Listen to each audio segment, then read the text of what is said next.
So we'll discuss a little bit about the idea of birthdays. We all know many people celebrate birthdays throughout the world. Today it's very popular, and depending what age you are, there's some birthdays which are more special than others. Let's just discuss the issue in general. Is celebrating a birthday, is that a Jewish concept? Or perhaps it's chukas hagayim, perhaps it's something we learned from the Gentiles being in Chutz La'aretz, being out of the land of Israel for so long with no temple. Have we learned these customs from, is this a non-Jewish source, or perhaps it's viewed positively in Judaism? So let's go through a couple of different opinions. So there's the Harugos Habosim, who writes that birthdays are in a happy day because basically it's a very serious day. It's one day closer to Yom Hadin. So it's kind of like Rosh Hashanah. It's a Rosh Hashanah, Yom Kippur, it's a Yom Hadin. It's a time of seriousness, and therefore maybe so you shouldn't be overjoyed at your birthday because you're getting closer to going to the heavenly court, the base in Shamala. Like there was a card I saw that life isn't over at 60, but you could start seeing it from there. In other words, it's a serious time. It's not like your 5th birthday where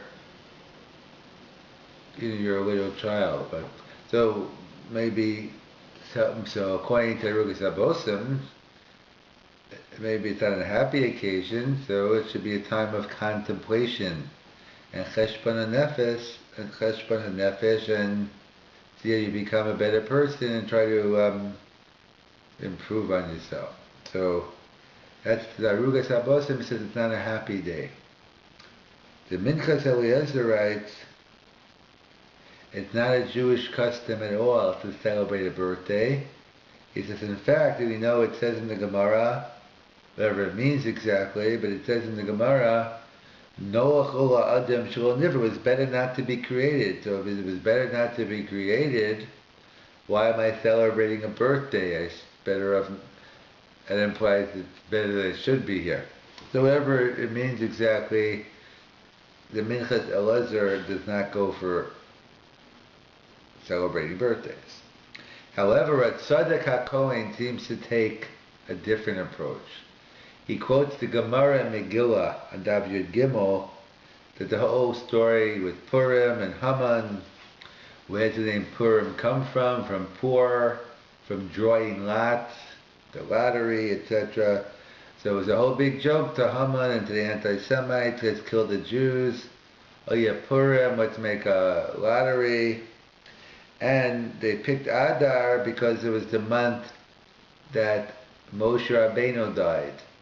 Therefore Moshe Rabbeinu died on Adar, so they figured it's a good time to kill all the Jews. However, they didn't realize that Moshe Rabbeinu also was born on Zayin Adar, as well as the Gemara, as Rashi says, Kedai Haleda Shavachaper Es Hamisa, that the birth atones for the death, that the fact that he was born on that day has a greater element that they died on that day. It reminds me of a comic strip I saw a long time ago.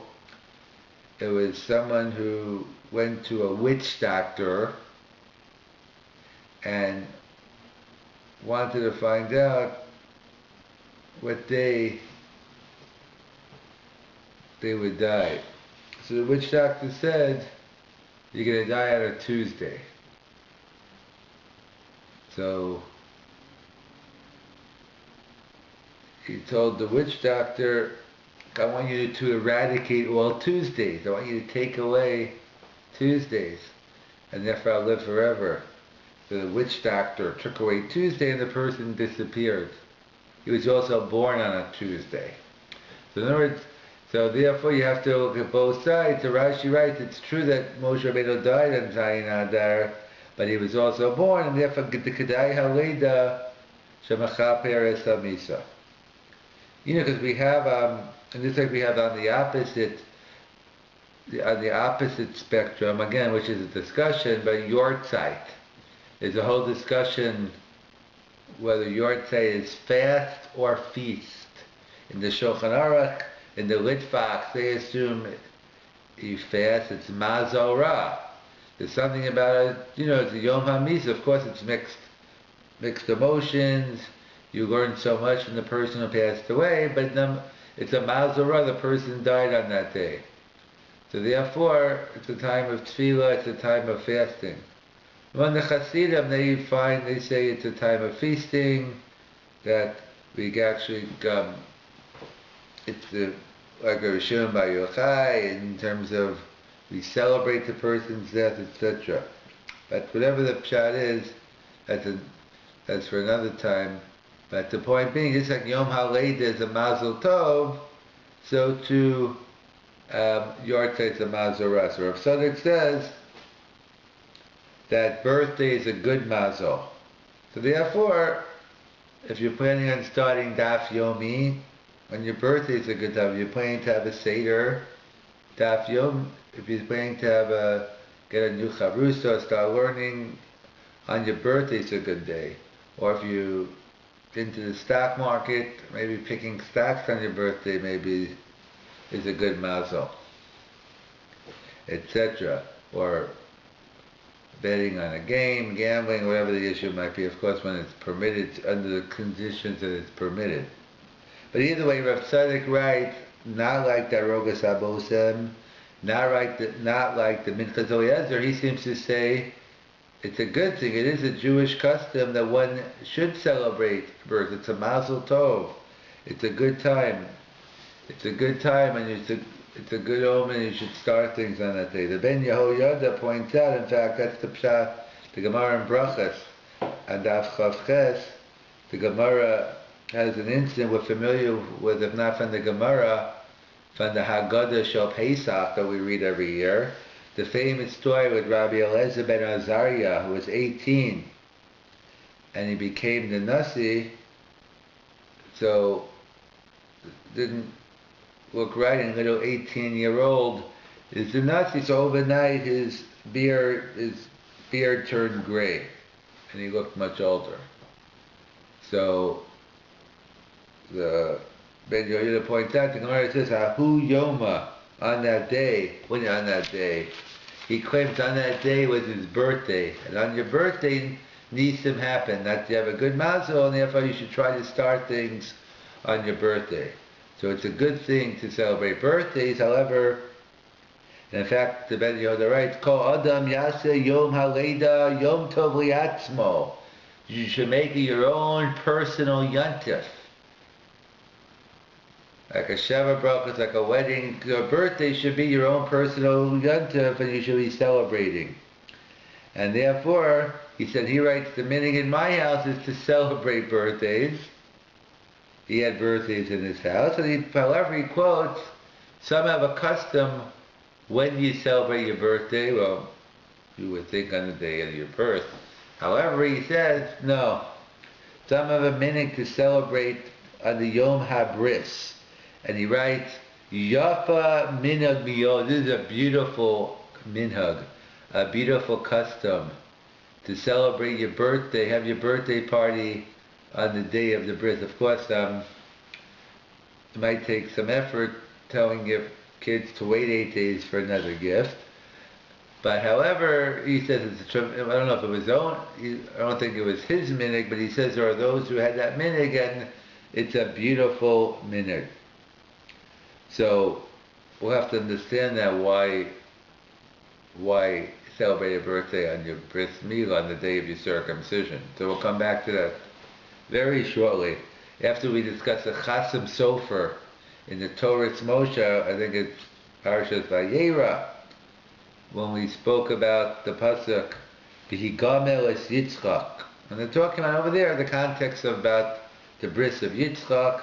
So Rashi quotes two explanations of what does it mean, V'higamel es Yitzchak. So what was going on? It seemed they had a Suda. So Rashi learns that it was this after 24 months. After 24 months when he stopped nursing, so therefore they made on basically 24 months, on Yitzchak's second birthday, they made a big Suda. That's what it seems to say. They made a Suda, a big meal, a big party on Yitzchak's second birthday, 24 months after he stopped nursing. And the second pshat Rashi gives is Bihigamel, the Hey Gimel, Higamel, Hey numerical value 5, Gimel 3. It's the 8th day. They were celebrating with the Suda's Bris Milah. They were having a big Suda. It was the 8 days after he was born. They did the circumcision. They had a big party. So the Chasam Sofer says there's a apparent contradiction in Rashi, because Rashi writes in one place 2 years 24 months. They were celebrating his second birthday. And the second Rashi says, what are you talking about? It was 8 days they were celebrating the Suda's Bris Milah. So the Chasam Sofer writes, no contradiction. They complement one another. We know we have a tradition. Yitzchak was born on Pesach. So what was he going to eat now? They were no longer nursing. Well, how much could you eat? Matzah, I don't know if he ate kabrux, not kabrux. There wasn't too much to eat. So 24 months later on Pesach, they waited till after Pesach, they waited 8 days later. So that's what he's saying. They finished weeding Yitzchak, and therefore, when did they celebrate the birthdays? Every year on the Yom HaMilah. So the birthday, it's all the same thing. They were celebrating Yitzchak's birthday, but they followed that Yafeh minhag, that beautiful minhag somehow of celebrating the birthday on the day of the bris. Why is this? Why would you celebrate a birthday on the Yom HaBris? Like, why not celebrate on the day the person's born? So, the Mepharshim point out, many of the Achronim, that the Yom HaBris is the Gemar HaLeda. It's the completion of the birth. Of course, physically, you were completed when you were born, but from a spiritual level, as we'll see, what is the Milah accomplish? It takes away the Arlas Halev. Not only does it take away the physical impediment of being an Aro, but spiritually speaking, you're kind of ready now to be Osek Batorah. As Rabbi Akiva Eger writes, that when a child is circumcised, the minhag is the father to make lahachnes bebriso shel Avram Avinu. That's the minhag that the father makes the bracha. However, let's say there is no father, the father's not around. So, Rabbi Akiva says, he quotes, well, the Rama writes, you give it to the sandik. If the father's not around, you give it to the sandik. So, the Alilos Ephraim writes that he gets into the whole discussion that when you do a Bris Milah, you're removing the Arla Salev, and now he's Mukshar with Talmud Torah. He's getting ready, he's preparing him so he can learn Torah. So Rabbi Akiva Eger writes that once you give the grandfather, if the father's not around, L'Hachtas Babriso, you give it to the grandfather, not the Sandik. Why? Because based on the Rambam, and we'll see that in Lakewood, people will tell me that they send a tuition bill to the father, to the grandfather. The father's already in Kola, he doesn't have any money. They send a tuition bill to grandpa, the paternal grandpa, maybe they send it to both, I don't know what they do, but the Rambam talks about paternal grandpa. He's chayev in the mitzvah of Talmud Torah. The chiyuv is on the father and the grandfather. So therefore, he says, since the grandfather is chayev in the mitzvah, he's obligated to make sure his grandson learns Torah. And the purpose of Bris Milah, as the Olos Ephraim writes, is to be maksher a kid for Talmud Torah. It's fitting that the grandfather should be making the bracha lahachnis bebriso sha'avram avinu, which is mokshurim for Torah, because he has an obligation. And that's what and that's what it means, that the bris milah is the gemar haleda. It's a leda arechta. It's a continuation. It's the conclusion of the birth. In fact, that's why we know we have the concept of zrizin magdimin lemitzvahs. We have a general principle. We try to do a mitzvah as soon as possible, and that's why by a bris we try to do it in the morning. There's a later custom. Some try to do it later on. It's not a discussion for now. But the reason why is reason magdimin lemitzvahs, especially by a bris, because it's the leda arechta. We want to finish the birth. We want to give the child the name. Take off the arla, and therefore it could be mukshur l'Talmud Torah. And that's why we point out that we know Avram went from Avram to Avraham.